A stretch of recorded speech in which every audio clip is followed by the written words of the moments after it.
Here at the Watercress line, you may be a fan of 506R S15, a superb locomotive built in 1920. And you may also be aware that her sister number 499 is currently being overhauled. The boiler is currently in the boiler shop and the frames are over in Ropley MPD. The tender, however, takes a little more work.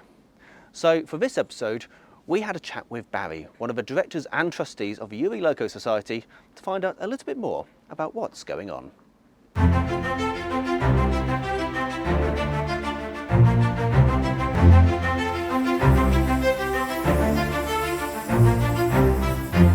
So, Barry, thank you for chatting to us. It's been a while since we've done an update with you guys. We've been following the boiler and the bottom end, the chassis, but what's been happening with the tender? Well, I think the last time you spoke to us, Will, we had riveted the new floor to the tender.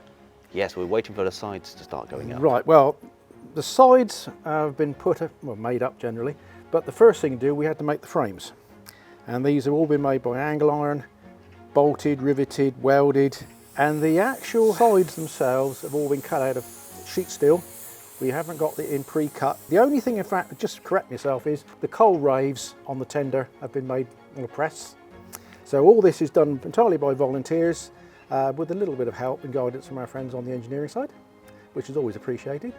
And we've made a pretty good progress. I think it's about 18 months. Yeah, so all this is done by ourselves. Plates all been cut here, as you can see. If you want to just come over and we'll have a look at what we're doing next. Yeah, of course.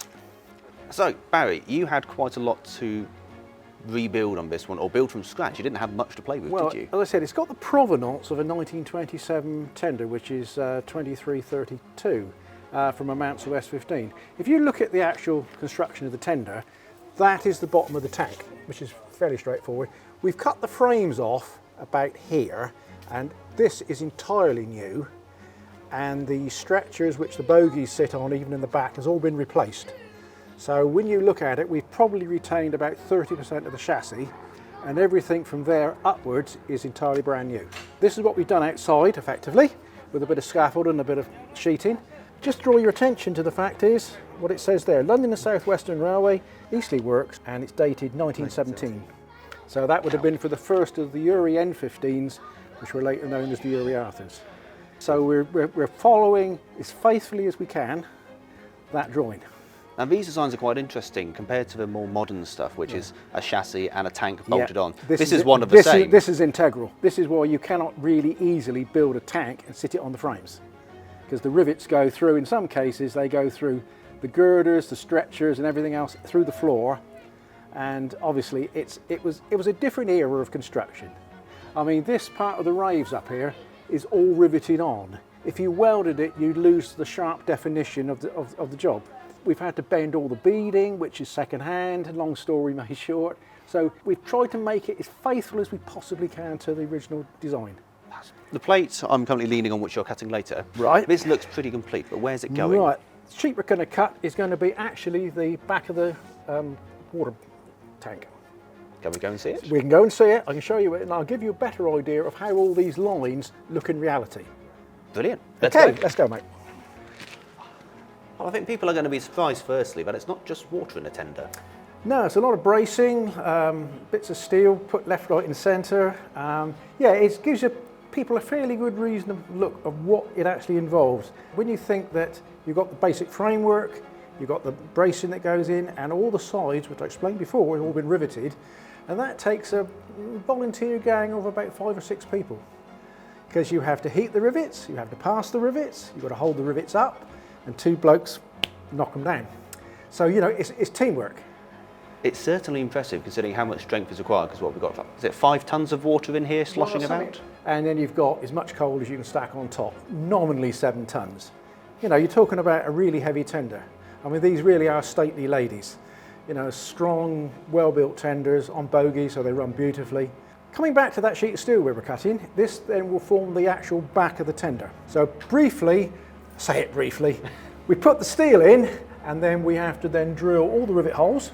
So we drill them basically under size, bolt them up in position, then we ream the holes to full rivet size, countersink the holes, take it all apart again, get all the swarf out, and then bolt it up together to rivet.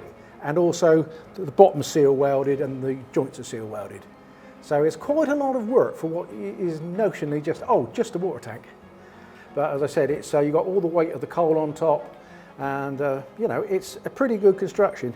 Everything's got to be absolutely watertight. So it's not just bolt it together. You know, everything's got to be done. It's being methodical, I think is the word. And some people say I'm a real pain. Yeah.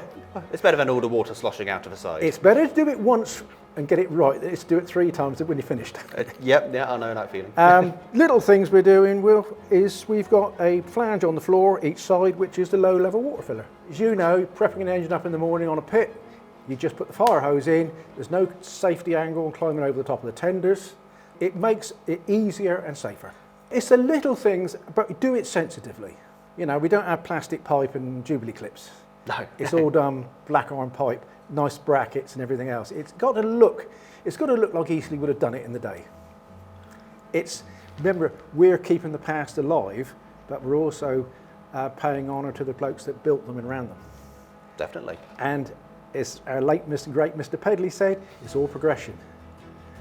So we have younger people coming on board.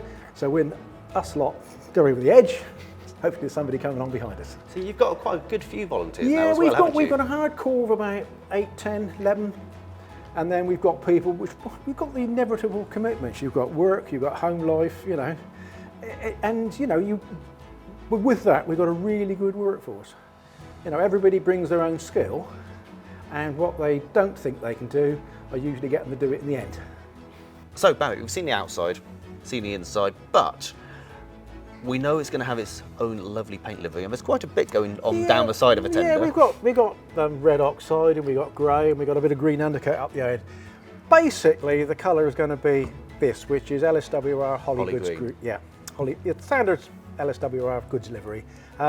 Also known as invisible green, because by the time it weathered and it had oily rags put on it for 3 or 4 years, it looked black. Ah, got you. So yeah, so it's an economy livery.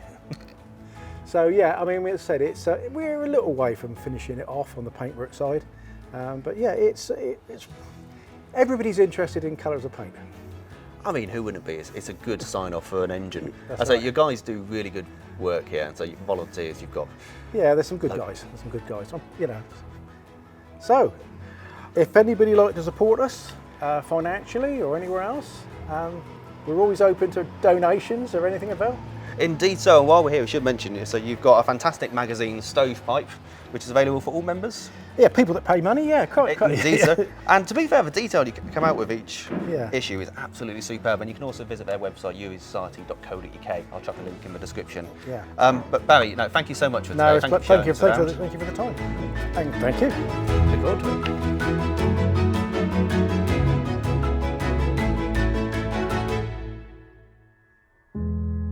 So there we are. It's great to see what a team of volunteers can do, not only with 506, but with 499, and hopefully we won't have too long to wait for that. Needless to say, we'll be there for every step of the way. If you would like to support the Urie Loco Society further, as mentioned, they do have a fantastic magazine, Stovepipe, and you can buy membership at uriesociety.co.uk, and I'll put a link in the description below. That's it from us this time, folks. So thank you so much for watching. Don't forget to hit that like and subscribe button. Thank you to Barry for chatting to us, and we'll see you next time.